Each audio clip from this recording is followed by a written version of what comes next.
পাকিস্তান জিতল, কিন্তু পুরো পাকিস্তান আজ কাঁদছে। মাঠের লড়াই শ্রীলঙ্কাকে 5 রানে হারিয়েও গাণিতিক সমীকরণে হেরে গেল বাবর আজমরা। অবিশ্বাস্য মনে হলেও এটাই সত্য। ম্যাচ জিতেও বিশ্বকাপ থেকে বিদায় নিতে হলো পাকিস্তানকে। আর পাকিস্তানের এই আক্ষেপের জয়ে কপাল খুলে গেল নিউজিল্যান্ড এবং ইংল্যান্ডের। কিন্তু কেন জিতেও বিদায় নিতে হলো? সমীকরণে কোথায় ভুল ছিল চলুন দেখে নিই। নিউজিল্যান্ডকে টপকে সেমিফাইনালে যেতে হলে পাকিস্তানকে আজ কেবল জিতলেই হতো না, জিততে হতো অন্তত 64 রানের ব্যবধানে।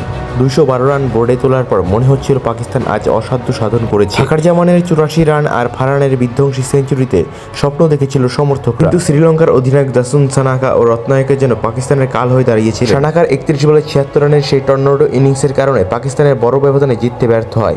শেষ পর্যন্ত পাকিস্তান 5 রানে জিতলেও তাদের রান রেট নিউজিল্যান্ডের চেয়েও নিচে রয়ে যায়। ফলে পয়েন্ট টেবিল সমান হলেও রান রেটের মার পেঁচে বিদায় নিতে হয় পাকিস্তানের। গ্রুপ 2 থেকে দাপটের সাথে সেমিফাইনাল নিশ্চিত করছে ইংল্যান্ড এবং নিউজিল্যান্ড।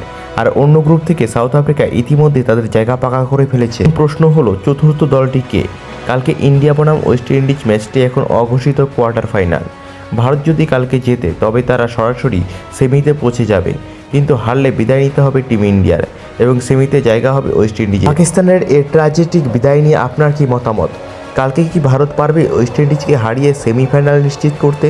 কমেন্টে আপনার ভবিষ্যৎবাণী আমাদের জানান। জয় হিন্দ, দেখা হচ্ছে পরের ভিডিওতে।